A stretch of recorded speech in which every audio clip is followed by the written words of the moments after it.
Much they saw, and far they went, and many homes they visited, but always with a happy end. The spirit stood beside sick beds, and they were cheerful, on foreign lands, and they were close at home, by struggling men, and they were patient in their greater hope, by poverty, and it was rich. In almshouse, hospital, and jail, in misery's every refuge, where vain man in his little brief authority had not made fast the door and barred the spirit out, he left his blessing, and taught Scrooge his precepts. It was a long night, if it were only a night, but Scrooge had his doubts of this, because the Christmas holidays appeared to be condensed into the space of time they passed together. And it was strange, too, that while Scrooge remained unaltered in his outward form, the ghost grew older, clearly older. Scrooge had observed this change, but never spoke of it until they left a children's 12th night party, when, looking at the spirit as they stood together in an open place, he noticed that its hair was grey. "Are spirits' lives so short?" asked Scrooge. "My life upon this globe is very brief," replied the ghost. "It ends tonight." "Tonight?" cried Scrooge. "Tonight at midnight.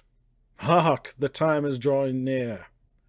The chimes were ringing the 3/4 past 11 at that moment.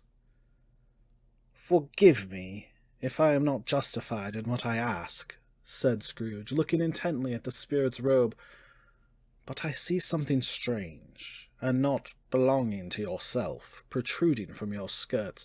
Is it a foot or a claw?" "It might be a claw, for the flesh there is upon it," was the spirit's sorrowful reply. "Look here." From the foldings of its robe, it brought 2 children, wretched, abject, frightful, hideous, miserable. They knelt down at its feet and clung upon the outside of its garment. "Oh, man, look here, look down here!"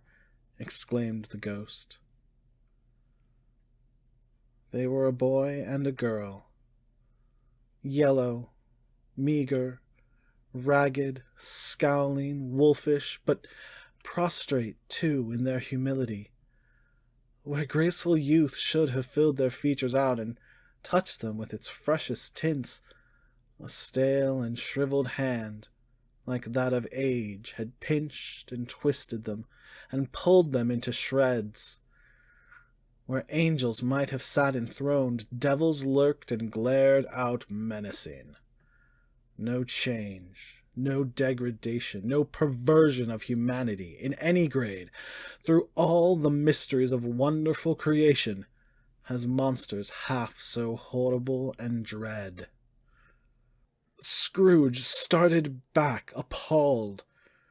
Having them shown to him in this way, he tried to say they were fine children, but the words choked themselves, rather than be parties to a lie of such enormous magnitude. Spirit, are they yours?" Scrooge could say no more. "They are man's," said the spirit, looking down upon them, "and they cling to me, appealing from their fathers.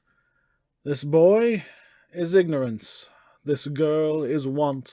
Beware them both, and all of their degree. But most of all beware this boy, for on his brow I see that written which is doom, unless the writing be erased." "Deny it!" cried the spirit, stretching out its hand toward the city. "Slander those who tell it ye. Admit it for your factious purposes, and make it worse, and bide the end." "Have they no refuge or resource?" cried Scrooge. "Are there no prisons?"